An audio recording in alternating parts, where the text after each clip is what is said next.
नमस्कार दोस्तों, मैं हूं शुभम राजभर और मैं आप लोगों को आज एनसीईआरटी कक्षा 10th की ज्योग्राफी में 5वां पाठ है जिसका नाम है खनिज तथा ऊर्जा संसाधन। आज इसी के बारे में हम लोग चर्चा करेंगे कि खनिज क्या होता है और उससे जो भी ऊर्जाएं हमें उत्पन्न होती हैं उसके बारे में हम लोग थोड़ा अध्ययन करते हैं दोस्तों। तो यहाँ पर सबसे पहले दिया है खनिज किसे कहते हैं, इसके बारे में सबसे पहले हमें जानकारियाँ होनी चाहिए ना। तो खनिज मतलब कि जो भी पदार्थ ज़मीन के अंदर से पाई जाती है उन्हें खनिज कहते हैं। तो चलिए आगे चैप्टर के माध्यम से इसको और अच्छे से जानने का प्रयास करते हैं हम लोग थोड़ा।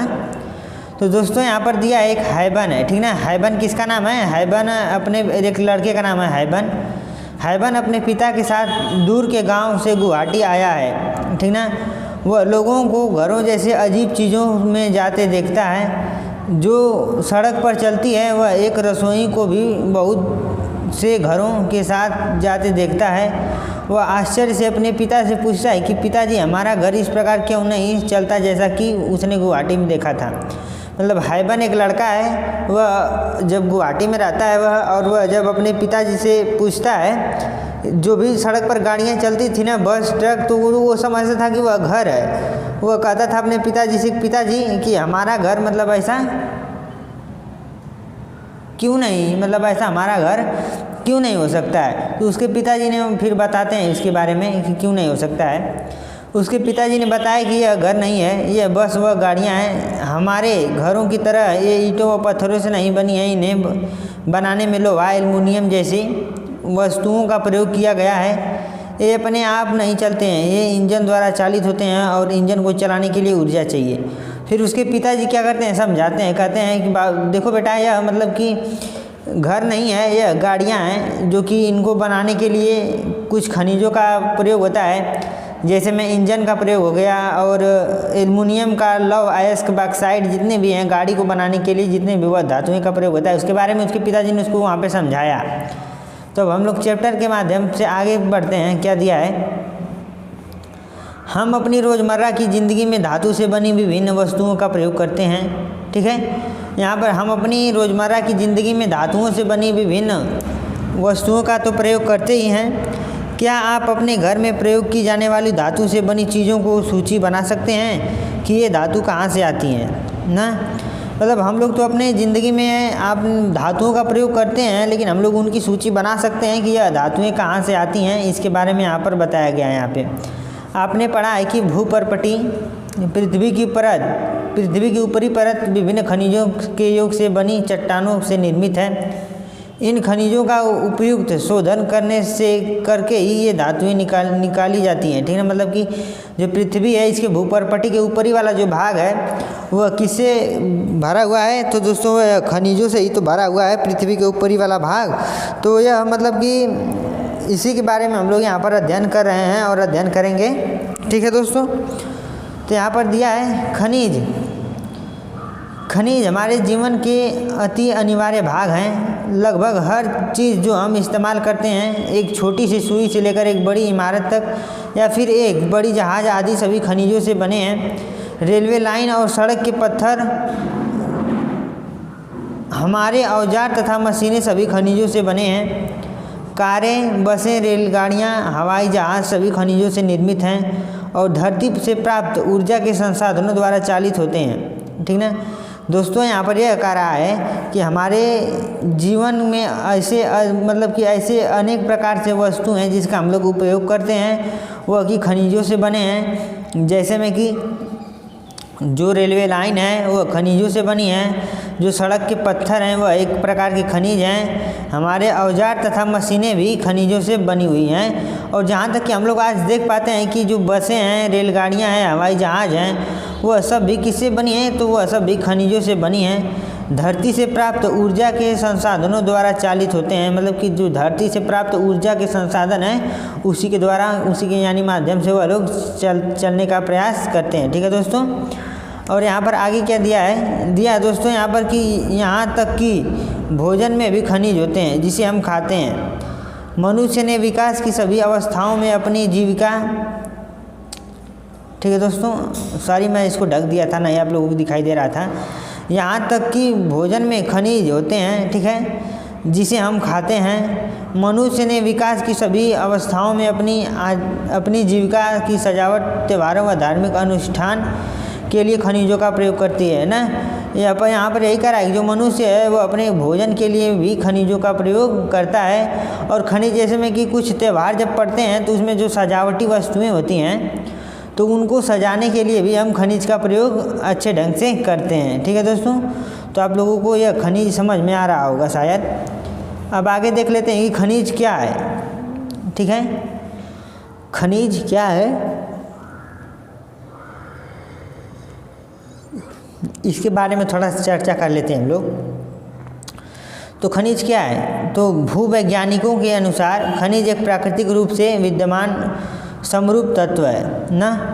यह करा है कि वैज्ञानिकों के अनुसार खनिज एक प्राकृतिक रूप से विद्यमान समरूप तत्व है जिसकी एक निश्चित आंतरिक संरचना है। खनिज प्राकृतिक में अनेक रूप में पाए जाते हैं। ठीक है, जिसमें कठोर हीरा व नरम चूना तक सम्मिलित हैं।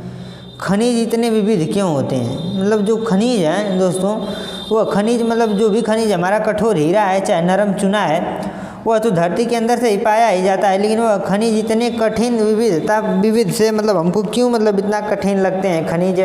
अब इसके बारे में हम लोग थोड़ा सा आगे चर्चा कर लेते हैं दोस्तों। अब हम लोग देख लेते हैं यहाँ पर जैसे मैं दिया कि आप चट्टानों के विषय में पहले ही पढ़ चुके हैं ना। हमने आप लोगों को पहले ही चट्टानों के विषय में पढ़ा दिया है दोस्तों, आप लोग वहाँ से जाकर देख सकते हैं। यहाँ पर बताया गया कि चट्टानें खनिजों के समरूप तत्वों का यौगिक हैं। मतलब जो चट्टानें हैं ना वह क्या हैं, खनिजों के समरूप रूप का एक तत्व हैं। कुछ चट्टानें जैसे चूना पत्थर, ठीक है, मतलब जो कि कुछ चट्टानें हैं जैसे चूना पत्थर केवल एक ही खनिज से बनी है। मतलब जो चूना पत्थर की जो चट्टानें हैं वह केवल एक ही खनिज से बनी हैं, लेकिन अधिकतर चट्टानें विभिन्न अनुपातों के अनेक खनिज का योग है। ठीक ना, मतलब कि जो है चूना पत्थर है यह केवल एक ही खनिज का ही बना है, लेकिन जो अन्य चट्टानें या फिर जो अन्य खनिज होते हैं वो 2000 से अधिक खनिजों से मिलकर कौन सा एक खनिज का निर्माण करते हैं। यद्यपि 2000 से अधिक खनिजों की पहचान की जा चुकी है। मतलब कि अभी तक कितने खनिजों की पहचान की जा चुकी है दोस्तों, तो अभी तक केवल 2000 से अधिक खनिजों की पहचान की जा चुकी है, लेकिन अधिकतर चट्टानों में केवल कुछ ही खनिजों की बहुतायत है। ठीक ना, मतलब कि अभी लेकिन कुछ ही अधिकतर चट्टानों में केवल कुछ ही खनिजों की बहुतायत है। ठीक ना, आगे क्या दिया इसमें देखते हैं दोस्तों। यहाँ पर दिया है कि एक खनिज विशेष जो निश्चित तत्वों का योग है। मतलब एक ऐसा खनिज है जो निश्चित तत्वों का योग है। उन तत्वों का निर्माण उस समय की भौतिक व रासायनिक परिस्थितियों का परिणाम है। मतलब कि यह उस समय सामान्य रासायनिक परिस्थितियों का परिणाम है। इसके फलस्वरूप ही खनिजों में विविध रंग, कठोरता, चमक, घनत्व तथा विविध क्रिस्टल पाए जाते हैं।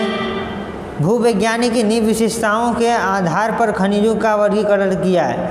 मतलब जितने भी पहले के हमारे वैज्ञानिक थे ना, मतलब वो समझ ही नहीं पाते थे कि यह कौन सा खनिज है। मतलब कुछ खनिज ऐसे थे ना जो रंग के आधार पर दिखते थे, मतलब सफ़ेद, और कुछ ऐसे खनिज थे जो कि बहुत ही कठोरता से पाए जाते थे, और कुछ ऐसे खनिज थे जो कि बहुत ही अधिक मात्रा में चमक जाते थे। इसलिए हम लोग खनिजों का पहचान अच्छे ढंग से नहीं कर पाते थे।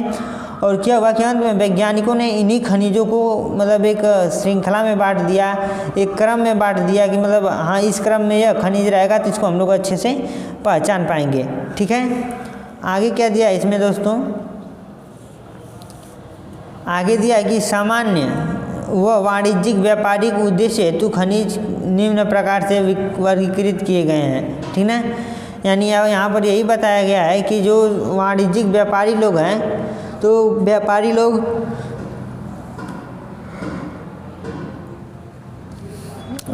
लोग खनिज को मतलब कि कैसे वर्गीकृत किए हैं इसके बारे में यहीं पर बांटा गया है दोस्तों।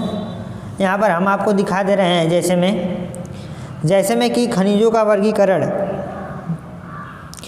तो खनिजों का वर्गीकरण कितने प्रकार से किया गया है तो इसको हम थोड़ा बाद में देखेंगे, लेकिन इसके पहले क्या दिया है इसको थोड़ा जान लेते हैं दोस्तों।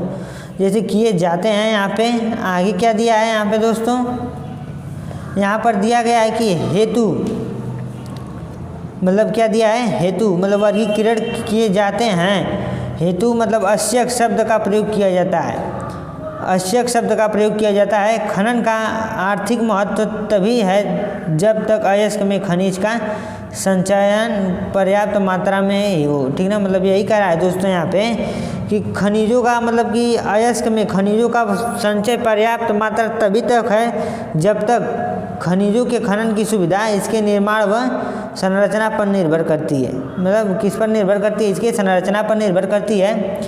खनन सुविधा इसके मूल्य को निर्धारित करती है। अतः हमारे लिए कुछ शैल समूहों को समझाना अत्यधिक आवश्यक है जिसमें से ये खनिज पाए जाते हैं। मतलब जो ये खनिज कहाँ से और कैसे पाए जाते हैं इसके बारे में हम लोग थोड़ा यहाँ पर डिटेल से जानकारी को ले लेते हैं, ठीक है दोस्तों। तो यहाँ पर क्या दिया है, पहला नंबर क दे दिया है कि आग्नेय तथा कायांतरित चट्टानों में खनिज दरारों, जोड़ों, भ्रंशों व विदरों से मिलते हैं। मतलब जो आग्नेय और कायांतरित चट्टानें हैं वह दरारों, जोड़ों व भ्रंशों व विदारों से मिलते हैं। छोटे जमाव सिराओं और के रूप में और बृहद जमाव की परत के रूप में पाए जाते हैं। इसका निर्माण भी मतलब इसका जो निर्माण है इसका निर्माण भी अधिकतर उस समय होता है जब ये तरल अथवा गैसीय अवस्था में दरारों के सहारे भूपृष्ठ की ओर धकेले जाते हैं, ठीक है दोस्तों। मतलब इनका निर्माण कब होता है, जब यह मतलब कि धकेले जाते हैं, उन परिस्थितियों में इनका निर्माण हो जाता है। ऊपर आते हुए ये ठंडे होकर जम जाते हैं। मतलब जब ये ऊपर आते हैं तो ऊपर आते हुए जम जाते हैं।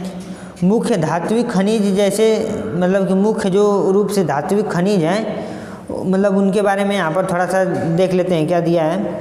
जस्ता, तांबा, जिंक और सीसा आदि इस तरह के सिराओं व जमाव के रूप प्राप्त होते हैं। मतलब कि जो भी मतलब जो यह धातु है ना यह जमकर भी इसको बनाया जाता है। यहाँ पर यही बताया गया है कि जो भी यहाँ पर कोई धातु है ना इनको जमा कर भी बनाया जाता है। तो कौन सी धातुएं हैं दोस्तों, तो यहाँ पर ये धातुएं हैं आपका जस्ता है, तांबा है, जिंक है, सीसा है इत्यादि प्रकार से है। और ख क्या दिया है इसमें, ख दिया है दोस्तों कोई अनेक खनिज।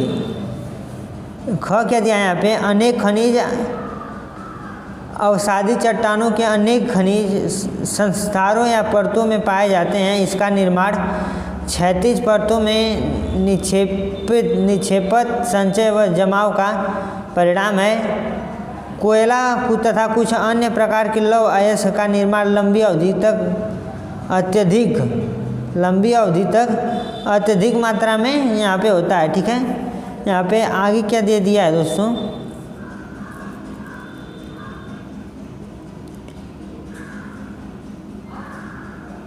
जैसे मैं यहाँ पे आगे दिया है कि ऊष्मा व दबाव का परिणाम है, ठीक है। अवसादी चट्टानों में दूसरी श्रेणी में खनिजों में जिप्सम, पोटाश नामक व सोडियम सम्मिलित हैं। मतलब इसमें यही कह रहा है कि जो आदिवासी चट्टानें हैं उसमें किसकी बहुलता होती है, तो सोडियम की सम्मिलितता होती है। इसका निर्माण विशेषकर शुष्क प्रदेश में वाष्पीकरण के फलस्वरूप होता है, ठीक है। तो मतलब कि जो यह विशेषकर इसका निर्माण शुष्क प्रदेशों में वाष्पीकरण के फलस्वरूप होता है इसका निर्माण, ठीक है दोस्तों। आगे क्या दिया है इसको देख लेते हैं थोड़ा दोस्तों। यहाँ पे ग में क्या बताया गया है, ग में बताया गया है कि खनिजों के निर्माण की एक अन्य विधि धरातली चट्टानों का अपघटन है। चट्टानों के घुलनशील तत्वों के अपरदन के पश्चात अयस्क वाली विशिष्ट चट्टानें रह जाती हैं। बॉक्साइट का निर्माण इस प्रकार होता है। मतलब इसमें यह बताया जा रहा है कि बॉक्साइट का निर्माण हमारा किस प्रकार से होता है। बॉक्साइट का निर्माण ना, तो बॉक्साइट का निर्माण मतलब कि जो भी धरातली चट्टानों का अपघटन होता है ना दोस्तों, जो जब उनका अपघटन होता है तो चट्टानों के घुलनशील तत्व अपरदन के अयस्क वाली विशिष्ट चट्टानों में रह जाती हैं, जिस प्रकार हमारा बॉक्साइट का निर्माण हो जाता है। आगे क्या दिया है, पहाड़ियों, घ वाला क्या दिया है इसको देख लेते हैं। घ में इसमें बताया गया है कि पहाड़ियों के आकार तथा घाटी तल की रेत में जलोढ़ मानव के रूप में भी कुछ खनिज पाए जाते हैं। ये निक्षेप प्लेसर निक्षेप के नाम से जाने जाते हैं। ठीक है दोस्तों, मतलब कि पहाड़ियों के आकार पर भी घाटी के तल की रेत जो भी हैं जलोढ़ जमाव के रूप में है खनिज पाए जाते हैं। इसमें प्रायः ऐसे खनिज होते हैं जो जल द्वारा घर्षित होते हैं। ठीक ना, मतलब जो कि जल द्वारा घर्षित होते हैं। इन खनिजों में सोना, चांदी, टिन व प्लेटिनियम मुख्य रूप से पाए जाते हैं।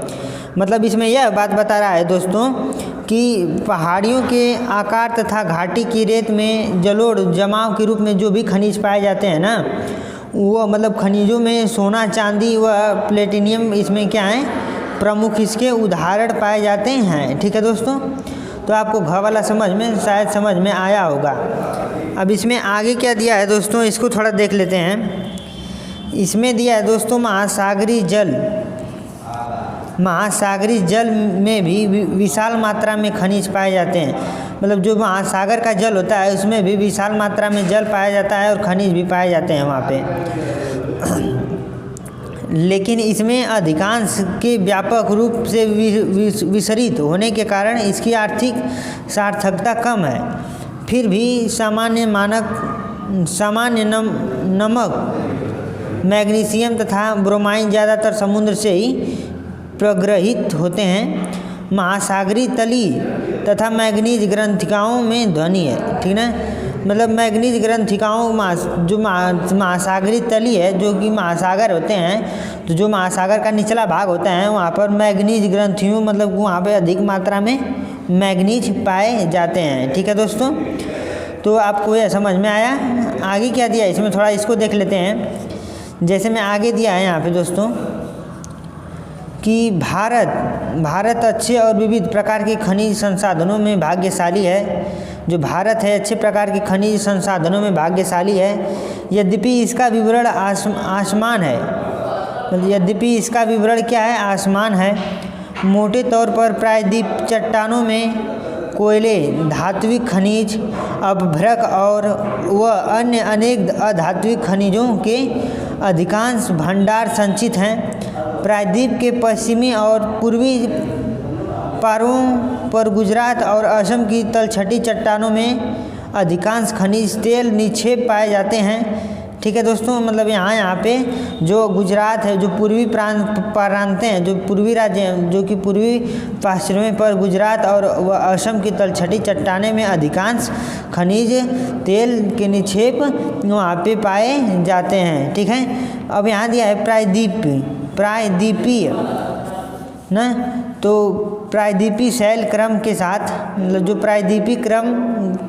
प्रायद्वीपीय शैल क्रम के साथ राजस्थान में अनेक अलौह खनिज पाए जाते हैं। मतलब जो राजस्थान है उसमें कौन से अलौह प्रकार के खनिज पाए जाते हैं।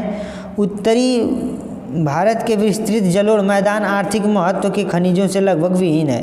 मतलब जो यह उत्तरी भारत का विस्तृत जलोढ़ मैदान है, ठीक ना, वह क्या है कि खनिजों से लगभग विहीन है। ठीक है दोस्तों, ये विभिन्नताएं खनिजों की रचना में अंतर्ग्रस्त भूगर्भिक संरचना प्रक्रियाओं और समय के कारण है। मतलब यह किसके कारण है, भूगर्भिक जो भी धरती के अंदर संरचनाएं होती हैं, बदलाव होती हैं, यह उन्हीं के कारण यहाँ पर बताया जा रहा है। अब आइए हम भारत में कुछ प्रमुख खनिज के विवरण का अध्ययन करें। ठीक है, अब आते हैं हम लोग भारत में कुछ प्रमुख खनिजों के बारे में अध्ययन करते हैं। क्या दिया है दोस्तों यहाँ पे, सदैव स्मरण रहे कि अयस्क में खनिज का सांद्रण उत्खनन की सुगमता और बाजार की निकटता किसी संचय की आर्थिक जीभ्यता को प्रभावित करने में महत्वपूर्ण भूमिका निभाते हैं। ठीक है दोस्तों, यहाँ पर यही कह रहा है कि सदैव मतलब ध्यान रहे आपको कि जितने भी बाजार की निकटता किसी संचय की आर्थिकता मतलब जिभ्याता को प्रभावित करने में महत्वपूर्ण भूमिका को निभाते हैं। यहाँ पे अंततः मांग की पूर्ति के लिए अनेक संभव विकल्पों में से चयन करना पड़ता है। ऐसा हो जाने के बाद एक खनिज निक्षेप अथवा भंडार खनन में परिवर्तित हो जाते हैं। ठीक है दोस्तों, तो यहाँ आप लोगों को समझ में आ रहा है ना? अगर समझ में नहीं आ रहा है तो इसको दोबारा वीडियो को देखेंगे, आपको पक्का समझ में आ जाएगा, क्योंकि यह थोड़ा चैप्टर टफ लग रहा है, टफ भी है, जो कि समझ में आ जाएगा, ज़्यादा दिक्कत नहीं है दोस्तों आप लोगों को। अब आगे क्या दिया इसमें, लौह खनिज। तो लौह खनिज किसे कहते हैं, इसके बारे में थोड़ा हम लोग जान लेते हैं। तो दोस्तों लौह खनिज क्या होता है? लौह खनिज धात्विक खनिजों के कुल उत्पादन मूल्य के 3/4 भाग का योगदान है। ठीक है, ये धातु शोधन उद्योग के विकास को मजबूत आधार प्रदान करते हैं। ठीक है ना, मतलब यह जो लोग हैं धातु के शोधन के मतलब विकास में मजबूत आधार प्रदान करते हैं। भारत अपनी सकल घरेलू मांग को पूरा करने के पश्चात बड़ी मात्रा में धात्विक खनिजों का निर्माण करता है।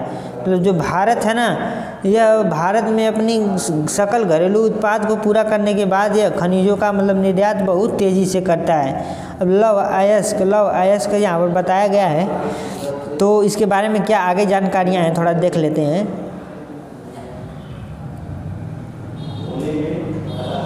लौह अयस्क यहाँ पे बताया गया है ना दोस्तों, तो लौह अयस्क एक आधारभूत खनिज है तथा औद्योगिकी क्या कर रहा है कि लौह अयस्क एक आधारभूत खनिज है तथा औद्योगिकी विकास की रीढ़ है। ठीक है दोस्तों, मतलब जो यह कर रहा है, जो लौह अयस्क का जो खनन है यह क्या है, मतलब कि विकास की एक रीढ़ है, मतलब विकास करने का एक मजबूत तरीका है लौह अयस्क का जो खनन हो रहा है। भारत में लौह अयस्क के विपुल संसाधन विद्यमान है। मतलब कि विपुल मतलब कि अनेक प्रकार के संसाधन भारत में विद्यमान है लौह अयस्क को खनन करने का। भारत में उच्च कोटि के लौहांश युक्त लौह अयस्क में धनी है। ठीक है दोस्तों, भारत में लौहांश युक्त लौह अयस्क में धनी है। मैग्नेटाइट सर्वोत्तम प्रकार का लौह अयस्क है जिसमें 70% लौहांश पाया जाता है। मतलब यही करा है जितने मतलब ये कौन सा मैग्नाइट जो अयस्क है, मतलब कि यह सर्वोत्तम प्रकार का लौह अयस्क है। ठीक ना, जो विद्युत उद्योगों में विशेष रूप से उपयोगी है। मतलब यह कौन सा है, विद्युत के उपयोग में भी इसका प्रयोग होता है दोस्तों। यहाँ पर क्या बताया गया है, हेमेटाइट सर्वाधिक महत्वपूर्ण औद्योगिक लौह अयस्क है। और जो हेमेटाइट है सर्वाधिक महत्वपूर्ण औद्योगिक लौह अयस्क है हेमाटाइट। ठीक है, जिसका अधिकतम मात्रा में उपभोग हुआ है, किंतु इसमें लौहांश की मात्रा मैग्नाइट की अपेक्षा थोड़ी सी कम होती है ना। मतलब जो उसकी अपेक्षा क्या होती है, इसकी थोड़ी सी कम होती है। इसमें लौहांश 50 से 60% तक ही पाया जाता है। ठीक है दोस्तों, इसमें लौहांश 50 से 60% तक पाया जाता है। और भारत में लौह अयस्क की पेटियाँ, ठीक है, मतलब कि भारत में जितने भी लौह अयस्क की पेटियाँ हैं उनके बारे में हम लोग थोड़ा सा देख लेते हैं यहाँ पे। दोस्तों हम आपको थोड़ा फिगर भी दिखा दे रहे हैं लौह अयस्क का। तो जो लौह अयस्क का खदान है, पहले नीचे से खनन होता जा रहा है यहाँ से, फिर धीरे धीरे सीढ़ीदार यहाँ पर रास्ते बनाए गए हैं, जैसे में कि उनको चढ़ने में आवश्यक मतलब कि आसानी पड़े। ठीक है दोस्तों, अब इसमें आगे क्या दिया है देख लेते हैं इसको थोड़ा। तो इसमें आगे दिया है दोस्तों ये कि उड़ीसा झारखंड पेटी, जो उड़ीसा झारखंड की पेटी है इसको थोड़ा देख लेते हैं हम लोग। तो यहाँ पर क्या दिया गया है कि उड़ीसा में उच्च कोटि का हेमाटाइट किस्म का लोहा अयस्क मयूरभंज व केदुझर जिले के बादाम पहाड़ी खदानों से निकाला जाता है। ठीक है, मतलब कि जो यह उड़ीसा का जो हेमाटाइट किस्म का लोहा है, ठीक है, यह किस पहाड़ी से निकाला जाता है, तो बादाम पहाड़ी से निकाला जाता है यह ठीक ना। इस प्रकार से सन्निधि झारखंड के सिंहभूमि जिले से मेगुआ तथा नोवामुड़ी से हेमाटाइट अयस्क का खनन किया जाता है। ठीक है दोस्तों, मतलब यह यहाँ से खनन किया जाता है इसका। अब आगे क्या दिया है, दुर्ग बस्तर चंद्रपुर पेटी, मतलब दुर्ग बस्तर चंद्रपुर पेटी के बारे में यहाँ पर बताया गया है। तो इसको देख लेते हैं हम लोग थोड़ा। यह पेटी महाराष्ट्र व छत्तीसगढ़ राज्य के अंतर्गत पाई जाती है। छत्तीसगढ़ के बस्तर जिले में बोला डीला पहाड़ी श्रृंखलाओं के अति उच्चतम कोटि का हेमेटाइट पाया जाता है। मतलब यही करा है कि छत्तीसगढ़ के जो भी बस्तर जिले के बोला डीला पहाड़ी क्षेत्र है वहाँ पे उच्चतम कोटि का हेमेटाइट पाया जाता है, जिसमें इस गुणवत्ता के लौह के 14 जमाव मिलते हैं। मतलब कि जिसमें इस गुणवत्ता कितने जमाव मिलते हैं, तो 14 जमाव मिलते हैं। इसमें इस्पात बनने में आवश्यक सर्वश्रेष्ठ भौतिक गुण विद्यमान होते हैं। ठीक है दोस्तों, इसमें विद्यमान होते हैं। इस खदानों का लौह अयस्क विशाखापट्टनम से जापान तथा दक्षिण कोरिया को निर्यात किया जाता है। मतलब जो इस प्रकार के जो खनन होते हैं इनको विशाखापट्टनम से जापान तथा और दक्षिण कोरिया में इनको सप्लाई किया जाता है। आगे क्या दिया है इसमें, इसको देख लेते हैं दोस्तों। आगे दिया है हमारा बल्लारी, चित्रदुर्ग, चिक्कमंगलुरु, तुमकुरू पेटी। ठीक ना, इसके बारे में थोड़ा देख लेते हैं क्या बता रहा है। यहाँ पे बता रहा है दोस्तों, कर्नाटक की इस पेटी में लौह अयस्क की बृहद राशि संचित है। कर्नाटक में पश्चिमी घाट में अवस्थित केंद्रमुख की खाने 100% निर्यात इकाई है। ठीक है, केंद्रमुखी निक्षेप संसार के सबसे बड़े निक्षेप में से एक माने जाते हैं यहाँ पे। ठीक है, माने जाते हैं। लौह अयस्क करदम रूप से पाइपलाइन द्वारा मंगलुरु के निकट एक पतन पर भेजा जाता है। मतलब इनको पतन के माध्यम से आगे भेज दिया जाता है। आगे क्या दिया है यहाँ पे, महाराष्ट्र गोवा पेटी। महाराष्ट्र गोवा पेटी के बारे में थोड़ा देख लेते हैं दोस्तों। यह क्या कह रहा है कि यह पेटी गोवा तथा महाराष्ट्र राज्य के रत्नागिरी जिले में स्थित है। यह पेटी कहाँ स्थित है, महाराष्ट्र तथा रत्नागिरी जिले में यह पेटी स्थित है। यद्यपि यहाँ का लोहा सर्वोत्तम प्रकार का नहीं है। मतलब जबकि यहाँ का जो अच्छा प्रकार का किस्म लोहा होता है वो नहीं है, तथापि इसके दक्षता से दोहन किया जाता है। मतलब इसकी जो भी मात्रा मिलती है उससे अगला अपना कार्य किया जाता है। मारमंगाओ पतन से इसका निर्यात किया जाता है। इसका निर्यात कहाँ से किया जाता है, तो मारमंगाओ पतन से इसका निर्यात किया जाता है दोस्तों। ठीक है, तो आप लोगों को यह समझ में आया। अब हम लोग किसके बारे में चर्चा करेंगे, मैग्नीज के बारे में चर्चा करेंगे कि मैग्नीज क्या होता है। ठीक है, तो मैग्नीज के बारे में थोड़ा यहाँ पर चर्चा कर लेते हैं दोस्तों।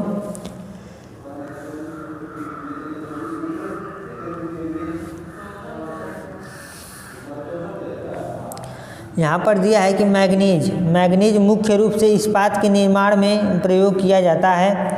जो मैग्नीज है वह किसके रूप में प्रयोग किया जाता है दोस्तों, तो वह इस्पात के रूप में प्रयोग किया जाता है। 1 टन इस्पात बनाने में लगभग 100 किलोग्राम मैग्नीज की आवश्यकता होती है। मतलब 100 किलोग्राम मैग्नीज की आवश्यकता होती है। इसका उपयोग ब्लीचिंग पाउडर, कीटनाशक दवाएँ व पेस्ट बनाने में किया जाता है। तो जो मैग्नीज है ना उसका प्रयोग कहाँ किया जाता है, ब्लीचिंग पाउडर बनाने में, कीटनाशक दवाएं बनाने में, और जो हम लोग पेस्ट करते हैं उसको बनाने में इसका प्रयोग किया जाता है। ठीक है दोस्तों, तो अब हम लोग मैग्नीज को आगे देखते हैं क्या दिया गया है इसके बारे में। दोस्तों यहाँ पर दिया है कि भारत में उड़ीसा मैग्नीज का सबसे बड़ा उत्पादक राज्य है। जो भारत में उड़ीसा राज्य है ना वो मैग्नीज का सबसे बड़ा उत्पादक राज्य है। और 2001 और 2002 के कुल उत्पाद का 1/3 भाग यहीं से प्राप्त हुआ था। मतलब सबसे ज़्यादा मैग्नीज यहीं से हमें प्राप्त हुआ था। अब हम थोड़ा देख लेते हैं लौह खनिज के बारे में। लौह खनिज क्या होता है, तो दोस्तों लौह खनिज के बारे में थोड़ा सा जानकारी ले लेते हैं।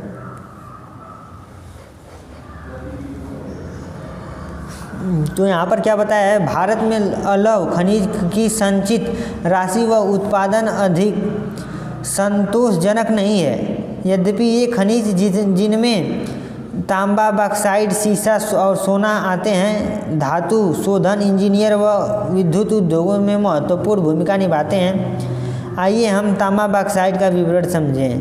अब हम लोग तांबा को देख लेते हैं। तांबा क्या होता है, यहीं पर यही बताया गया है कि लौह खनिज मतलब जितने भी असंतोषजनक लोग थे जो कि लोग बनाते थे, जैसे में कि बॉक्साइट, सीसा और सोना, अब वो लोग नहीं बना पाएंगे इसको। अब क्या है कि आइए अब हम लोग तांबा को बॉक्साइट के विवरण में समझने का प्रयास करते हैं। ठीक है, तो इसमें तांबा दिया है। अब ठीक है दोस्तों, तांबा दिया है तो तांबा के बारे में थोड़ा देख लेते हैं। तो भारत में तांबे का भंडार व उत्पादन क्रांतिकी रूप से न्यून है। घातवर्ध, तन्य और ताप सुचालक होने के कारण तांबे का उपयोग मुख्यतः बिजली के तार बनाने, इलेक्ट्रॉनिक्स और रासायनिक उद्योगों में किया जाता है। जो तांबा है, तांबा का जो तार होता है वह अत्यधिक मात्रा में लंबा होता है, मतलब उसकी तन्यता बहुत अधिक होती है और ये इसके तांबे के बहुत से ऐसे उदाहरण हैं, ठीक है। तो इसका प्रयोग भी किया जाता है। मध्य प्रदेश में बालघाट खदानें देश का लगभग 52% तांबा उत्पन्न करती है। मतलब जो मध्य प्रदेश की एक खदान है बालघाट, यह पूरे भारत में 52% तांबा यहीं से उत्पादन होता है, ठीक है। झारखंड का सिंहभूम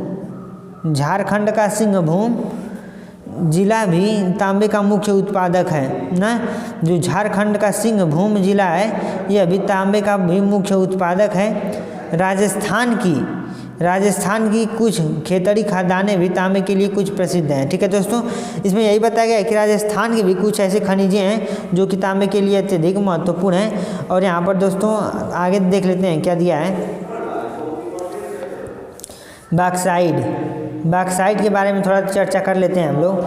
दिया है यहाँ पे कि यद्यपि अपने अनेक अयस्कों में एल्युमिनियम पाया जाता है, मतलब यद्यपि अनेक अयस्क में क्या पाया जाता है, एल्युमिनियम पाया जाता है, परंतु इससे अधिक एल्युमिना फ्लो जैसे देखने वाले पदार्थ बॉक्साइट से ही प्राप्त किया जाता है, ठीक ना। मतलब देखने वाला पदार्थ बॉक्साइट से ही प्राप्त किया जाता है। बॉक्साइट निक्षेपों की रचना एल्युमिनियम सिलिकोटों से समृद्ध व्यापक विभिन्नता वाली चट्टानों के घटना से होती है, ठीक है दोस्तों। मतलब कि यह कैसे होती है, मतलब कि बॉक्साइट से प्राप्त किया जाता है। बॉक्साइट निक्षेपों की रचना एल्युमिनियम सिलिकेट से समृद्ध व्यापक विभिन्न चट्टानों वाली विघटन से होती है, ठीक ना। मतलब बॉक्साइट का प्रयोग ऐसे होता है। आगे क्या दिया है इसमें थोड़ा देख लेते हैं हम लोग। दिया है यहाँ पे कि एल्युमिनियम एक महत्वपूर्ण धातु है क्योंकि यह लोहे जैसी शक्ति के साथ साथ अत्यधिक हल्की एवं सुचालक भी होती है। इसमें अत्यधिक घातवर्धता भी पाई जाती है। मतलब जो यह बॉक्साइट है ना, बॉक्साइट लोहे की अपेक्षा मतलब अच्छे लोग मानते हैं क्योंकि लोहा तो बहुत भारी होता है ना, लेकिन यह बॉक्साइट हल्की होती है।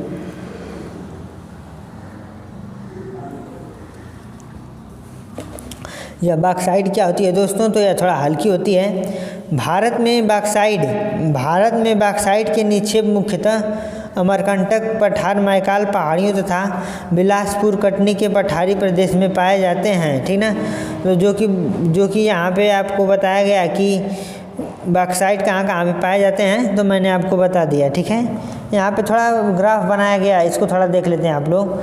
जैसे मैं यहाँ पर उड़ीसा दिया है, तो उड़ीसा में कितने % पाया जाता है बॉक्साइट, तो बॉक्साइट 49% पाया जाता है। और गुजरात में कितने % पाया जाता है, तो 24%। और झारखंड में 9% और छत्तीसगढ़ में 8%, महाराष्ट्र में 8% और छत्तीसगढ़ में 8%, ठीक ना। और अन्य 2% अलग अलग जगहों से पाया जाता है, ठीक है दोस्तों। अब इसमें आगे दिया है, देखिए मतलब कि मल्लंजन खंड में तांबा का खनन, जो यहाँ पे आप लोगों को दृश्य दिखाई दे रहा है ना, यहाँ पे किसका खनन हो रहा है दोस्तों, तो यहाँ पर तांबे का खनन हो रहा है। अब इसमें आगे क्या दिया है इसको थोड़ा हम लोग देख लेते हैं दोस्तों। यहाँ पर आगे क्या दिया है, जैसे में दिया है यहाँ पे उड़ीसा भारत का सबसे बड़ा बॉक्साइट उत्पादक राज्य है, ठीक ना। यहाँ पे मतलब कि यहाँ पे 2016 और 17 के यहाँ कोरापुट जिले में पतमाली निक्षेप राज्य की सबसे महत्वपूर्ण बॉक्साइट निक्षेप है, ठीक ना। मतलब बॉक्साइट निक्षेप भारत में सबसे ज़्यादा कहाँ पाया जाता है, उड़ीसा में पाया जाता है। यह इम्पॉर्टेंट क्वेश्चन है। अब आगे क्या दिया इसमें, इसको देख लेते हैं थोड़ा। दिया है कि अधात्विक खनिज, मतलब धात्विक खनिज से जितने भी हम लोग उनको तो पढ़ लिया, अब अधात्विक खनिज जितने हैं उनके बारे में थोड़ा हम लोग चर्चा कर लेते हैं। तो दोस्तों यहाँ पर दिया है अपभ्रक। तो अपभ्रक क्या होता है, इसको थोड़ा सा जानकारी ले लेते हैं इसके बारे में। तो अपभ्रक एक ऐसा खनिज है जो प्लेटों अथवा पत्रण क्रम में पाया जाता है ना। जो ये अपभ्रक एक ऐसा खनिज है जो कि प्लेटों अथवा अपभ्रक पतरण में के क्रम में पाया जाता है। इसका चादरों में विपाटन आसानी से हो सकता है। ये परतें इतनी महीन हो सकती हैं कि इसकी 1000 परतें कुछ सेंटीमीटर ऊंचाई में समाहित हो सकती हैं। मतलब जो अपभ्रक है इसकी जो इतनी मतलब कि पतली परत काटी भी जा सकती हैं जो कि कुछ सेंटीमीटर तक ऊंचाई तक भी जा सकती हैं। इसके बारे में यही बताया गया है। अपभ्रक पारदर्शी, काले, हरे, लाल, पीले अथवा भूरे रंग का हो सकता है। ठीक है, मतलब अपभ्रक इतने रंगों के बारे में हो सकता है। ठीक ना। इसकी सर्वोच्च परावैद्युत शक्ति ऊर्जा ह्रास का निम्न गुणांक विसंवाहन के रूप में तथा उच्च वोल्टेज प्रतिरोध के कारण अपभ्रक व इलेक्ट्रॉनिक उद्योगों में प्रयुक्त होने वाले अपरिहार्य खनिजों में से एक है। ठीक है दोस्तों, अपभ्रक के निक्षेप छोटा नागपुर पठार के उत्तरी पठारी किनारों पर पाए जाते हैं। बिहार झारखंड की कोडरमा, गया, हजारीबाग पेटी अग्रणी उत्पादक है। राजस्थान के मुख्य अपभ्रक उत्पादक क्षेत्र अजमेर के पास है। ठीक ना। आंध्र प्रदेश की नल्लोर अपभ्रक पेटी भी देश की महत्वपूर्ण उत्पादक पेटी है। मतलब अपभ्रक कहाँ कहाँ पाए जाते हैं दोस्तों, तो बिहार में भी पाया जाता है, झारखंड कोडरमा में पाया जाता है और हजारीबाग पेटी में भी पाया जाता है, और राजस्थान में भी कुछ इसके भाग पाए जाते हैं अपभ्रक के। ठीक है, तो अपभ्रक आप लोगों को समझ में आया क्या होता है। अब क्या दिया आगे, चट्टानी खनिज यानी चूना पत्थर, इसके बारे में थोड़ा देख लेते हैं। चूना पत्थर के बारे में क्या बताया गया है यहाँ पे दिया है कि चूना पत्थर कैल्शियम या कैल्शियम कार्बोनेट तथा मैग्नीशियम कार्बोनेट से बनी चट्टाने में पाया जाता है। यह अधिकांश अवसादी चट्टानों में पाया जाता है। चूना पत्थर सीमेंट उद्योग का एक आधारभूत कच्चा माल होता है और लौह प्रगलन की भट्टियों के लिए अनिवार्य है। ठीक है, मतलब जो चूना पत्थर है ना वो अधिकांश अवसादी चट्टान से पाया जाता है, और जो चूना पत्थर होता है उसका हम लोग सीमेंट बनाने में भी प्रयोग करते हैं। ठीक है दोस्तों, थोड़ा सा यहाँ पर थोड़ा ग्राफ बनाया गया है, इसको आप लोगों को मैं दिखा दे रहा हूँ। तो मतलब कि यहाँ पर ग्राफ बनाया गया है, कुछ ज़रा ध्यान से सोचिए। मानचित्र का अध्ययन करने की छोटा नागपुर के खनिजों का भंडार क्यों है। ठीक ना।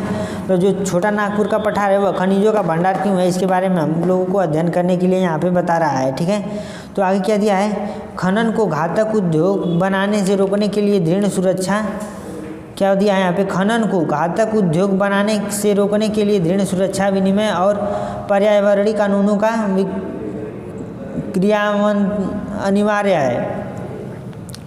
मतलब खनन को घातक उद्योग बनाने से रोकने के लिए सुरक्षा, विनिमय और पर्यावरणीय कानूनों का क्रियान्वयन अनिवार्य है। आगे क्या दिया है इसमें थोड़ा चर्चा और कर लेते हैं इसके बारे में। दोस्तों यहाँ पर दिया है खनिजों का संरक्षण। जो खनिज हैं उनका हम लोग संरक्षण कैसे कर सकते हैं, यानी उनको हम लोग कैसे बचा सकते हैं, तो खनिजों का संरक्षण के बारे में यहाँ पर बताया गया है।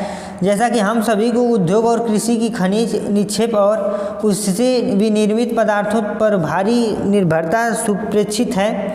खनन योग्य निक्षेप की कुल राशि असार्थक अंश है। ठीक है, अर्थात भूपर्पटी का 1% जिस खनिजों संसाधनों से निर्मित व सांद्रण में लाखों वर्ष लग जाते हैं, हम उनका शीघ्रता से उपयोग कर रहे हैं। मतलब यही करा है कि जो भी खनिज है वो खनिजों को बनने में तो लाखों वर्ष लग जा रहे हैं, लेकिन उनका हम लोग प्रयोग बहुत जल्दी कर रहे हैं, जिससे कि वह अत्यधिक मात्रा में नष्ट हो रहे हैं और उनकी उपलब्धता कम होती जा रही है।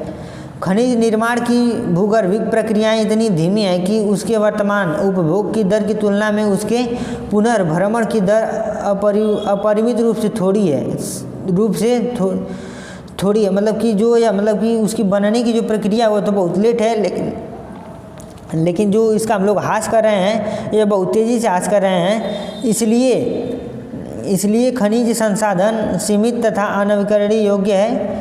इसीलिए ना भाई, जो मतलब कि सीमित भी है और अनवीकरणीय योग्य खनिज संसाधन। समृद्धि खनिज निक्षेप हमारे देश की अत्यधिक मूल्यवान संपत्ति है, लेकिन ये अल्पजीवी है। वयस्कों के सतत उत्खनन से लागत बढ़ती है, क्योंकि खनिजों में उत्खनन की गहराई बढ़ने के साथ उनकी गुणवत्ता घटती जाती है। मतलब जब उत्खनन होता है तो उनकी गहराई में भी क्या होती है, उनकी गुणवत्ता में कमी आ जाती है। दोस्तों आगे क्या दिया इसको देख लेते हैं। अपने खनिज संसाधनों को सुनियोजित एवं सतत पोषणी ढंग से प्रयोग करने के लिए एक तालमेल युक्त प्रयास करना होगा कि निम्न कोटि के अयस्कों का कम लागतों पर प्रयोग करने के लिए उन्नत प्रौद्योगिकियों का सतत विकास करते रहना होगा। धातु का पुनः चक्रणरद्द धातुओं का प्रयोग तथा अन्य प्रतिस्थापनों का उपयोग भविष्य हमारे लिए खनिज संसाधनों के लिए उपाय है। ठीक है, मतलब यही करा है कि जो भी हमारे खनिज संसाधन हैं, यदि उनका हम लोग अच्छे से ढंग से प्रयोग नहीं कर पा रहे हैं तो उनको कम मात्रा में ही प्रयोग करें। और कुछ ऐसे धातुएं हैं जिनको हम लोग दोबारा उत्पन्न किया जा सकता है। ठीक ना, मान लीजिए जैसे में कि जो लोहा है, लोहा मान लीजिए लोहा की हम लोग छड़ बना लिए, रॉड बना लिए, यदि उसका हम लोगों को फिर से उपयोग करना है तो उसी छड़ को हम लोग पिघला कर उसको कोई दूसरा आकार दे सकते हैं, ताकि जो भी हमारे धातु हैं वो हमारे साथ बने रहें और उनका हम लोग विनाश नहीं कर पाएँ। इसी के बारे में यहाँ पर बताया गया है। ठीक है दोस्तों, आगे इसमें क्या बताया गया है कि ऊर्जा संसाधन, यह हमारा ऊर्जा संसाधन क्या होता है इसके बारे में थोड़ा आपको बता दूं मैं। तो यहाँ पर दिया है कि ऊर्जा की सभी क्रियाकलापों के लिए आवश्यक है। ठीक है, ऊर्जा सभी क्रियाकलापों के लिए आवश्यक है। आप लोग भी जानते हैं कि खाना पकाने में, रोशनी व ताप के लिए, गाड़ियों के संचालन तथा उद्योगों में मशीनों के संचालन में ऊर्जा आवश्यक होती है। मतलब जो भी ऊर्जा है ना वो खाना बनाने में भी हमें प्रयोग होती है, और जो रोशनी है उसके गाड़ियों चलाने के लिए भी हमें ऊर्जा की आवश्यकता होती है। ठीक है दोस्तों, यानी ऊर्जा को हम लोग कई रूपों से अच्छे से मतलब उसका उपयोग कई माध्यम से करते हैं। ठीक है, और आगे क्या दिया है इसमें, ऊर्जा का उत्पादन ईंधन खनिज जैसे कोयला, पेट्रोलियम, प्राकृतिक गैस, यूरेनियम तथा विद्युत से किया जाता है। जो यह ऊर्जा है ना, यह कैसे होता है ऊर्जा, मतलब कोयला से किया जाता है, पेट्रोलियम से किया जाता है, प्राकृतिक गैस, यूरेनियम मतलब विद्युत से, मतलब अनेक प्रकार से ऊर्जा का हम लोग स्रोत बना सकते हैं। और क्या दिया इसमें, ऊर्जा संसाधनों को परंपरागत तथा गैर परंपरागत संसाधनों में वर्गीकृत किया जा सकता है। परंपरागत संसाधनों में लकड़ी, उपले, कोयला, पेट्रोलियम, प्राकृतिक गैस तथा विद्युत, दोनों जल विद्युत ताप में विद्युत सम्मिलित हैं। ठीक है, मतलब यहीं पर यह कह रहा है कि जो हमारे संसाधन हैं उनको किन दो भागों में बांट दिया ऊर्जा संसाधन को, मतलब एक गैर संसाधन में बांट दिया गया है और एक बांट दिया गया है हमारा अगैर संसाधन, परंपरागत और अपरंपरागत संसाधन में बांट दिया गया है। ठीक ना, मैंने आपको परंपरागत और अपरंपरागत के बारे में पिछली बता दिया है। ठीक ना, अब इसमें गैर परंपरागत क्या है इसके बारे में थोड़ा देख लेते हैं हम लोग। यहाँ पे दिया है जैसे में परंपरागत संसाधनों में सौर, पवन, ज्वारी, भूमि तापी, बायोगैस तथा परमाणु ऊर्जा सम्मिलित किए जाते हैं। मतलब जो परंपरागत संसाधन हैं जिनको हम लोग दोबारा उत्पन्न किया जा सकता है उसे परंपरागत संसाधन कहते हैं। ठीक है दोस्तों, तो उनको परंपरागत संसाधन कहते हैं। जैसे में कि यहाँ पर दिया है कि ग्रामीण भारत में लकड़ी व उपले बहुतायत में प्रयोग किए जाते हैं। एक अनुमान के अनुसार ग्रामीण घरों में आवश्यक ऊर्जा का 70% से अधिक इन दो संसाधनों से प्राप्त होता है। ठीक है ना, और लेकिन अब ये घटते वन क्षेत्र के कारण इनकी उपयोग करते रहना कठिन होता जा रहा है। यहीं पर यह बता रहा है कि जो कि ग्रामीणों में जो लोग होते हैं वो लोग इसका प्रयोग अब कम मात्रा में कर रहे हैं। इसके अतिरिक्त उपलों का भी प्रयोग हतोत्साहित किया जा रहा है, क्योंकि इससे सर्वाधिक मूल्यवान खाद्य का उपयोग होता है जिससे कृषि का प्रयोग किया जा सकता है। ठीक है दोस्तों, मतलब जिससे क्या है कृषि का भी प्रयोग किया जा सकता है। अब इसमें परंपरागत ऊर्जा के स्रोत कौन कौन से हैं इसके बारे में थोड़ा हम लोग जान लेते हैं। तो परंपरागत ऊर्जा के स्रोत कौन से हैं भाई, कोयला। ठीक है, परंपरागत मतलब ऐसे ऊर्जा जिनका हम लोग एक बार प्रयोग कर लें तो फिर उनका दोबारा प्रयोग नहीं कर पाएँ। ठीक ना, जैसे में कोयला, पेट्रोल, तो कोयला को हम लोग एक बार प्रयोग कर लेंगे तो क्या हम लोग कोयला को दोबारा से हम लोग बना सकते हैं, नहीं बना सकते हैं ना। और जो पेट्रोल है अगर उसका हम लोग एक बार प्रयोग कर लें तो उसको हम लोग दोबारा नहीं बना सकते हैं ना। पेट्रोल हो गया, डीजल हो गया, इसको दोबारा हम लोग नहीं बना सकते हैं। तो उसी के बारे में बताया गया है कि परंपरागत ऊर्जा के स्रोत कौन कौन से हैं। तो इसके बारे में हम लोग यहाँ पे आगे देख लेते हैं। जैसे में कि यहाँ दिया है कि भारत में कोयला बहुतायत मात्रा में पाए जाने वाला जीवाश्म ईंधन है। ठीक है, मतलब जो है भारत में कोयला की बहुतायत में पाए जाने वाला जीवाश्म ईंधन है। यहाँ देश की ऊर्जा आवश्यकताओं का महत्वपूर्ण भाग प्रदान करता है। ठीक है, जो यह कोयला है, यह कोयला क्या करता है, ईंधन मतलब कि ऊर्जा को महत्वपूर्ण, मतलब कि जो ऊर्जा की जो आवश्यकता है उसको महत्वपूर्ण योगदान देता है कोयला अत्यधिक मात्रा में, क्योंकि कोयला से बहुत अधिक मात्रा में ऊर्जा उत्पन्न किया जाता है। इसका उपयोग ऊर्जा उत्पादन तथा उद्योगों और घरेलू ज़रूरतों के लिए ऊर्जा की आपूर्ति के लिए किया जाता है। भारत अपनी वाणिज्यिक ऊर्जा आवश्यकताओं की पूर्ति हेतु मुख्यतः कोयले पर निर्भर है। सही बात है भाई, जो भारत है अगर कोयला तो सबसे ज़्यादा मतलब कि ऊर्जा देता ही है, तो उस पर क्या है, निर्भर है। हमारी वाणिज्यिक ऊर्जा मतलब मुख्यतः इसी पर ही, पूरा टोटल ही निर्भर इसी पर है। आगे क्या दिया है यहाँ पे, जैसा कि आप पहले से ही जानते हैं कि कोयले का निर्माण पादप पदार्थों के लाखों वर्षों तक संपीड़न से हुआ, इसलिए संपीड़न की मात्रा, गहराई और दबने के समय के आधार पर कोयले अनेक रूप में पाया जाता है। मतलब कि कोयले मतलब कि कैसे बने हैं, तो मतलब कि लाखों वर्ष पहले जो भी जीव जंतु थे जो नीचे दब गए थे, जब उनका संपीड़न हुआ तो उसी के माध्यम से हमारे कोयले का निर्माण हुआ। ठीक है, दबने के समय कोयले का अनेक रूप पाया जाता है।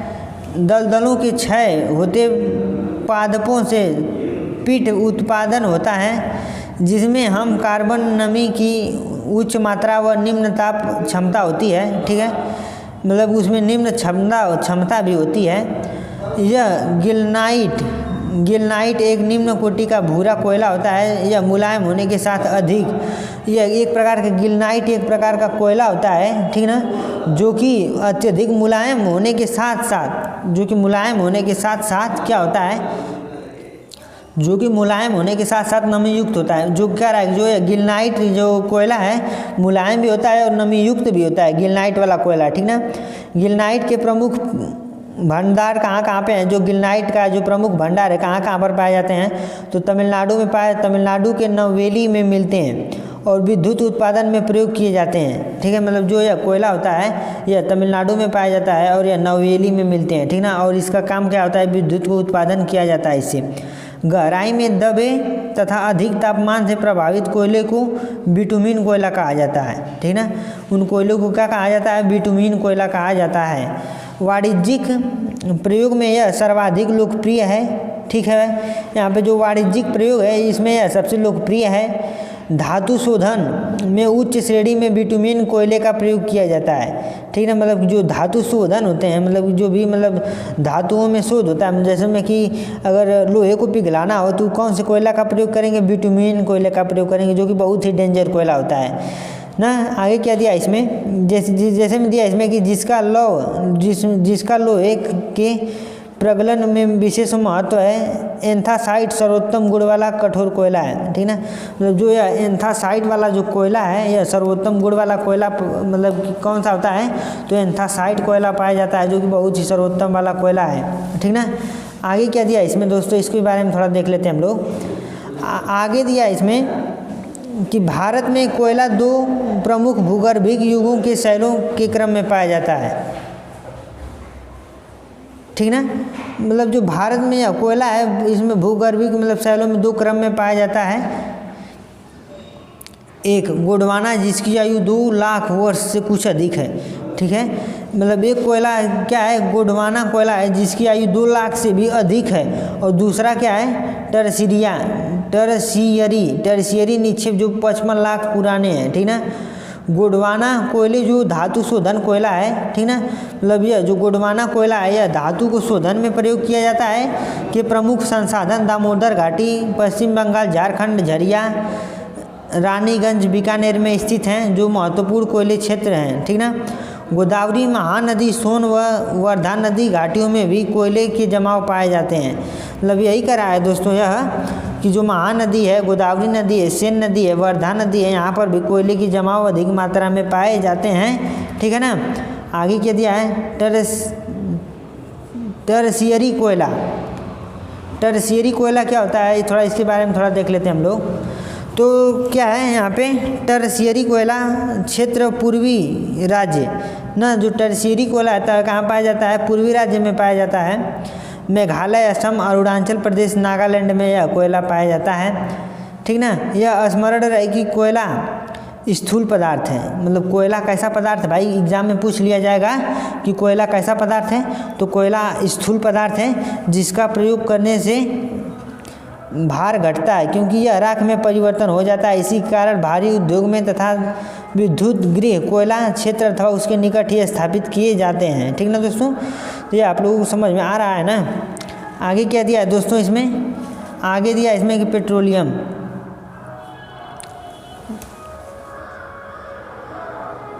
तो पेट्रोलियम दिया है, तो पेट्रोलियम के बारे में हम लोग थोड़ा जान लेते हैं कि पेट्रोलियम क्या होता है। तो भारत में कोयले के पश्चात ऊर्जा का दूसरा प्रमुख साधन पेट्रोलियम या खनिज तेल है ना, यानी जो कोयला है, कोयले के बाद किसका नंबर आता है, सर्वाधिक जो प्रयोग में होता है तो पेट्रोलियम का प्रयोग होता है, ठीक ना। जो कि यह ताप व प्रकाश के लिए ईंधन, मशीनों को स्नेहक और अनेक विनिर्माण उद्योगों को कच्चा माल प्रदान करता है ना, यह कच्चा माल प्रदान करता है उनको। पेट्रोल तेल शोधनशालाएँ, संशोधित वस्त्र उद्योग तथा असंख्य रसायन उद्योगों में एक नोडीय बिंदु का काम करती है, ठीक ना। मतलब यह क्या किसका काम करती है, नोडी बिंदु का भी काम करती है, ठीक है दोस्तों।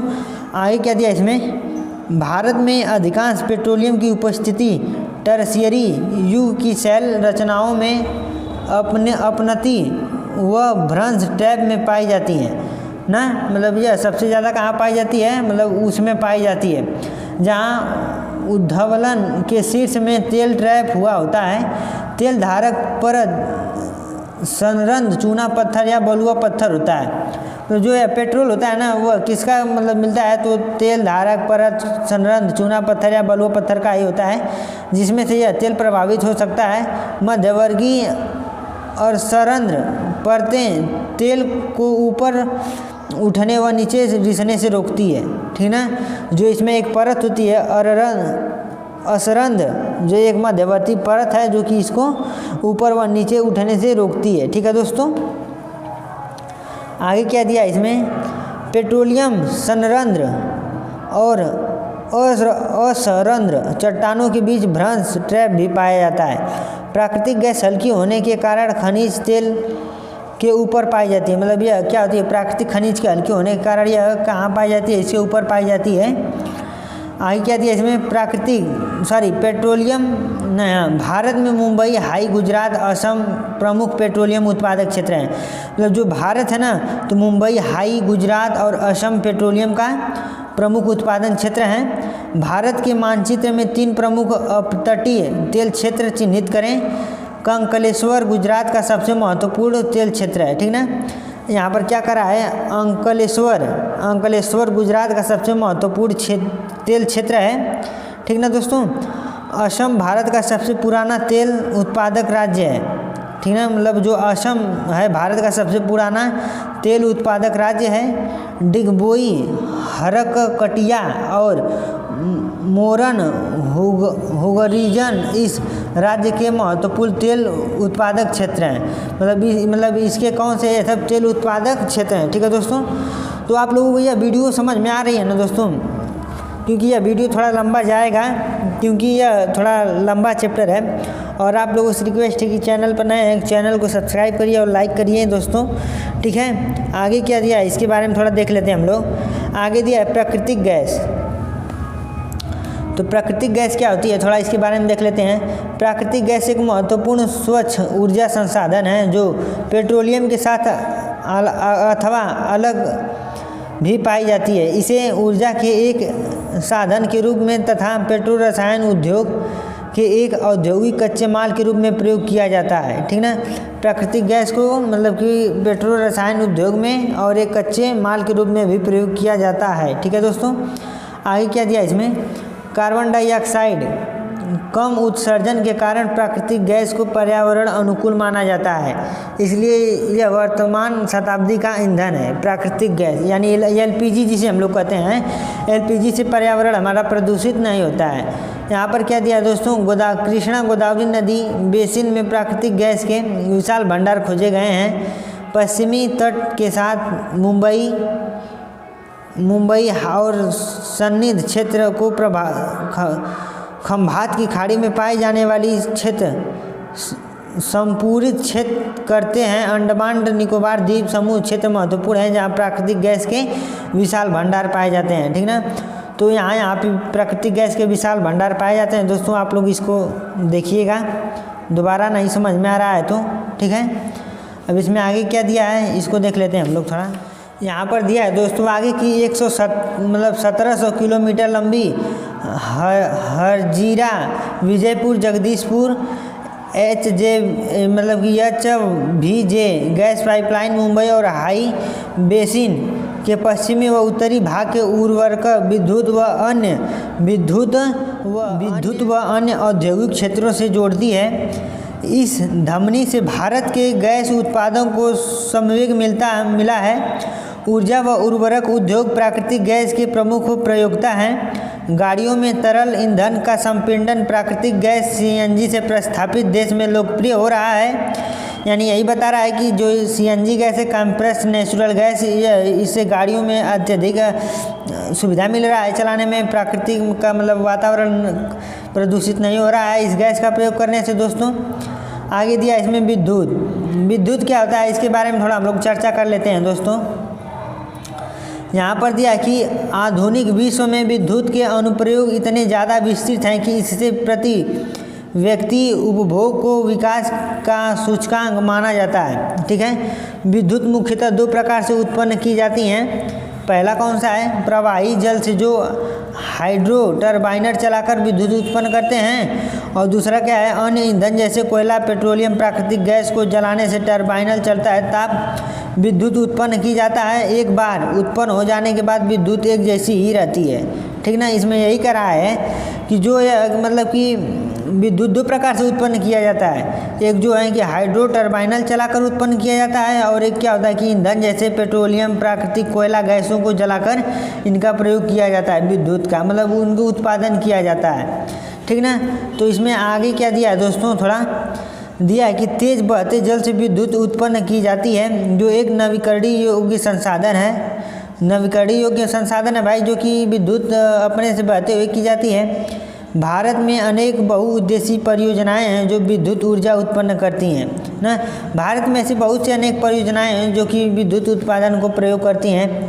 जैसे में दिया है भाखड़ा नागल, दामोदर घाटी कारपोरेशन और कोपली हाइडल परियोजना आदि हैं, इसके उदाहरण हैं, ठीक ना, जो कि प्राकृतिक रूप से विद्युत को उत्पन्न करती हैं। आगे क्या दिया इसमें, ताप विद्युत कोयला, पेट्रोलियम तथा प्राकृतिक गैस के प्रयोग से उत्पन्न की जाती हैं। ताप विद्युत गृह अनवीकरणीय योग्य जीवाश्म ईंधन का प्रयोग कर विद्युत उत्पन्न करते हैं, ठीक है दोस्तों। आगे क्या दिया इसमें, इसके बारे में थोड़ा सा जान लेते हैं अब हम लोग। इसको तो समझ में आ ही गया हमको। अपने राज्य के उन ताप विद्युत गृह की जानकारी एकत्रित कीजिए तथा उनमें प्रयुक्त ईंधन का नाम लिखिए। तो ये आपका होमवर्क है, इसको आप लोग करिएगा घर पे। आगे क्या दिया है, गैर परंपरागत ऊर्जा के संसाधन ना, यानी जो गैर परंपरागत ऊर्जा हैं उनके बारे में क्या बताया गया है यहाँ पे, तो उसके बारे में हम लोग थोड़ा यहाँ पर देख लेते हैं। दोस्तों यहाँ पे बताया गया है कि ऊर्जा के बढ़ते उपभोग ने देश को कोयला, तेल और गैस जैसे जीवाश्मी ईंधनों पर अत्यधिक निर्भर कर दिया है, ठीक ना। गैस व तेल की बढ़ती कीमत तथा इनकी व्यांग कमी ने भविष्य में ऊर्जा आपूर्ति की सुरक्षा के प्रति अनिश्चितताएं उत्पन्न कर दी हैं, ठीक है। इसके राष्ट्रीय अर्थव्यवस्था की वृद्धि पर गंभीर प्रभाव पड़ते हैं, ठीक ना। इसके अतिरिक्त जीवाश्म ईंधनों का प्रयोग भी गंभीर पर्यावरणीय समस्याएं उत्पन्न करती हैं। अंततः नवीकरणीय योग्य ऊर्जा संसाधन जैसे सौर ऊर्जा, पवन ऊर्जा, ज्वारीय ऊर्जा, जैविक ऊर्जा तथा अवशिष्ट पदार्थ जनित ऊर्जा के उपयोग में की कि बहुत ज़रूरी हैं। ये ऊर्जा के गैर परंपरागत साधन कहलाते हैं। मतलब ये जो ऊर्जा हैं ये कौन से संसाधन कहलाते हैं? गैर परंपरागत संसाधन कहलाते हैं। भारत धूप, जल तथा जीवभार संसाधनों में समृद्ध है। भारत में नवीकरणीय योग्य ऊर्जा संसाधन के विकास हेतु बृहद कार्यक्रम भी बनाए गए हैं। मतलब इसको करने के लिए अत्यधिक बनाए गए हैं। परमाणु अथवा आणविक ऊर्जा क्या होती है, इसके बारे में थोड़ा हम लोग जान लेते हैं दोस्तों, ठीक ना। परमाणु अथवा आणविक ऊर्जा क्या होती है, इसके बारे में थोड़ा हम लोग जान लेते हैं।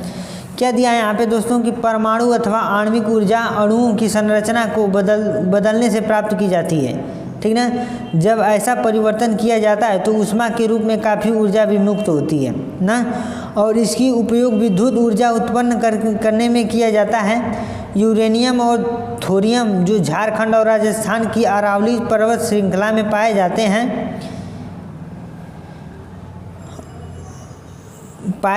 का प्रयोग परमाणु अथवा आणविक ऊर्जा के उत्पादन में किया जाता है। केरल में मिलने वाली मोनाजाइट रेत में भी थोरियम की मात्रा पाई जाती है। मतलब थोरियम की मात्रा मतलब यह कहाँ पर पाए जाते हैं? परमाणु अथवा आणविक ऊर्जा, उसके बारे में मैंने आपको बता दिया यहाँ पे, ठीक है दोस्तों। यहाँ पर क्या दिया? अगला दिया है यहाँ पर सौर ऊर्जा। तो सौर ऊर्जा क्या होता है इसके बारे में जानेंगे हम लोग। यहाँ पे दिया है भारत एक उष्ण कटिबंधीय देश है, ठीक ना। भारत एक दोस्तों यहाँ पर क्या दिया है? सौर ऊर्जा। भारत एक उष्ण कटिबंधीय देश है। यहाँ सौर ऊर्जा के दोहन की असीम असंभावनाएं हैं। फोटोवोल्टाइक प्रौद्योगिकी द्वारा धूप को सीधे विद्युत में परिवर्तन किया जाता है। भारत के ग्रामीण तथा सुदूर क्षेत्रों में सौर ऊर्जा तेजी से लोकप्रिय हो रही है। कुछ बड़े सौर ऊर्जा संयंत्र देश के विभिन्न भागों में स्थापित किए जा रहे हैं। ऐसी अपेक्षा है कि सौर ऊर्जा के प्रयोग से ग्रामीण घरों में उपलों तथा लकड़ी पर निर्भरता को न्यूनतम किया जा सकेगा। फलस्वरूप यह पर्यावरण संरक्षण में योगदान देगा और कृषि भी खाद्य की पर्याप्त आपूर्ति होगी, ठीक ना। मतलब यही करा है सौर ऊर्जा में कि सौर मतलब कि जो भी सूर्य से प्रकाश निकलती हैं उनको हम लोग कन्वर्ट करके अपने ऊर्जा में प्रयोग कर लेते हैं। अपने जो भी काम होते हैं उसमें हम लोग इसमें प्रयोग कर लेते हैं दोस्तों, ठीक है। तो सौर ऊर्जा हम लोगों ने देख लिया। अब इसमें आगे क्या दिया है इसके बारे में देख लेते हैं, ठीक है दोस्तों। तो हमने आपको सौर ऊर्जा पढ़ा दिया। अब हम लोग देखेंगे कि पवन ऊर्जा क्या होता है। तो पवन ऊर्जा के बारे में भी हम लोग थोड़ा जानेंगे, ठीक है। जानेंगे नहीं, सीखेंगे भाई पवन ऊर्जा के बारे में, ठीक ना। भारत में पवन ऊर्जा के उत्पादन की महान संभावनाएं हैं। भारत में पवन ऊर्जा फर्म को विशालतम पेटी तमिलनाडु के नागरकोइल से मदुरई तक अवस्थित है। इसके अतिरिक्त आंध्र प्रदेश, कर्नाटक, गुजरात, केरल, महाराष्ट्र तथा लक्षद्वीप में भी महत्वपूर्ण पवन ऊर्जा फार्म है, ठीक ना। नागरकोइल और जैसलमेर देश में पवन ऊर्जा के प्रभावी प्रयोग के लिए माने जाते हैं। मतलब पवन ऊर्जा यहाँ पर पाई जाती हैं, ठीक ना। अब यहाँ पर क्या दिया है? बायोगैस। तो बायोगैस क्या होता है इसके बारे में देख लेते हैं। ग्रामीण इलाकों में झाड़ियों, कृषि अपशिष्ट, पशुओं और मानव जनित अपशिष्ट के उपयोग से घरेलू उपभोग हेतु बायोगैस उत्पन्न किया जाता है। जैविक पदार्थों के अपघटन से उत्पन्न होती हैं जिनकी तापीय क्षमता मिट्टी के तेल, उपलों व चारकोल की अपेक्षा अधिक होती है। मतलब जो बायोगैस होती है ना उसकी जो तापन क्षमता होती है मिट्टी के तेल से अधिक होती है। बायोगैस संयंत्र नगरपालिका, सहकारिता तथा निजी स्तर पर लगाए जाते हैं। पशुओं का गोबर प्रयोग करने वाले संयंत्र ग्रामीण भारत में गोबर गैस प्लांट के नाम से जाने जाते हैं, ठीक है दोस्तों। ये किसानों को दो प्रकार से लाभान्वित करते हैं, एक ऊर्जा के रूप में और दूसरा उन्नत प्रकार के उर्वरक के रूप में करते हैं, ठीक ना। मतलब ये क्या करते हैं, दो प्रकार से फ़ायदा देते हैं। पहला तो खाना बनाते हैं इससे, और जो इससे बचता है उसको खेतों में छींटकर उर्वरक बना देते हैं। बायोगैस अब तक पशुओं के गोबर का प्रयोग करने से सबसे दक्ष है। उर्वरक की गुणवत्ता को बढ़ाता है और उपलों तथा लकड़ी को जलाने से होने वाले वृक्षों को नुकसान से रोकता है, ठीक ना। मतलब उनको रोकता है। मतलब जो भी वृक्ष को काटते थे पहले लोग लकड़ी से खाना बनाने के लिए, तो उनको अभी क्या करता है? रोकता है। आगे क्या दिया है? ज्वारीय ऊर्जा। ज्वारीय ऊर्जा महासागरीय तरंगों का प्रयोग विद्युत उत्पादन के लिए किया जा सकता है। सागरी खाड़ी के आर पार बाढ़ द्वारा बनाकर बांध बनाए जाते हैं। उच्च ज्वार में इन सागरी खांडी मुना प्रवेश द्वार में पानी भीतर भर जाता है और द्वार बंद हो जाने पर बांध में ही रह जाता है। बाढ़ द्वारा बाहर ज्वार उतरने पर बांध के पानी को इसी रास्ते पाइप द्वारा समुद्र की तरफ बहाया जाता है, जो इसे ऊर्जा उत्पन्न टरबाइनर की ओर ले जा सकता है। ठीक ना, मतलब ज्वारीय ऊर्जा क्या होता है, समुद्रों में इसे उत्पन्न किया जाता है दोस्तों। तो इसके बारे में हम लोग आगे देख लेते हैं थोड़ा क्या दिया है। भारत में खंभात की खाड़ी, कच्छ की खाड़ी तथा पश्चिम तट पर गुजरात और लंबे पश्चिमी बंगाल सुदूर व वन्य क्षेत्र में गंगा डेल्टा की ज्वारीय तरंगों द्वारा ऊर्जा उत्पन्न करने का आदर्श दशाएं उपस्थित हैं ना, मतलब कि यहाँ पे ज्वारीय ऊर्जा उत्पन्न किया जाता है। ठीक है दोस्तों, अब हम लोग देख लेते हैं भूतापीय ऊर्जा क्या होता है। तो क्या होता है भूतापीय ऊर्जा? पृथ्वी के आंतरिक भागों से ताप का प्रयोग कर उत्पन्न की जाने वाली विद्युत को भूतापीय ऊर्जा कहते हैं। यानी जो पृथ्वी के अंदर जो ऊर्जा होती है उसको हम लोग कौन सी ऊर्जा कहते हैं? भूतापीय ऊर्जा उसको हम लोग कहते हैं। आगे क्या दिया इसमें देख लेते हैं थोड़ा दोस्तों। यहाँ पर दिया है भूतापीय ऊर्जा इसलिए अस्तित्व में होती है क्योंकि बढ़ती गहराई के साथ पृथ्वी प्रगामी ढंग से तृप्त हो जाती है। ठीक ना, जहाँ भी भूतापीय प्रवणता अधिक होती है वहाँ उथली गहराइयों पर भी अधिक तापमान पाया जाता है। ठीक ना, ऐसे क्षेत्रों में भूमिगत जल चट्टानों से ऊष्मा का अवशोषण कर तृप्त हो जाता है। यह इतना तृप्त हो जाता है कि यह पृथ्वी की सतह की ओर उठता है तो यह भाप में परिवर्तन हो जाता है। इस सभी भाप का प्रयोग टरबाइनर को चलाने और विद्युत उत्पन्न करने के लिए किया जाता है। ठीक ना, मतलब कि यह बहुत कठिन माना जाता है जो। ठीक ना, आगे क्या दिया इसमें? भारत में सैकड़ों गर्म पानी के चश्मे हैं जिनका उपयोग विद्युत उत्पादन में किया जा सकता है। भूतापीय ऊर्जा के दोहन के लिए भारत में 2 प्रायोगिक परियोजनाएं शुरू की गई हैं। एक हिमाचल प्रदेश में मणिकर्ण के निकट पार्वती घाटी में स्थित है तथा दूसरी लद्दाख में पूंगा घाटी में स्थित है। ठीक ना, मतलब जो भूगर्भिक ऊर्जा है उसके लिए 2 संयंत्र बिछाए गए हैं। कौन कौन सा है? हिमालय में क्या है? मणिकर्ण है और जो कि है लद्दाख में पूंगा घाटी में स्थित है। ठीक ना, आगे क्या दिया इसमें? ऊर्जा संसाधनों का संरक्षण।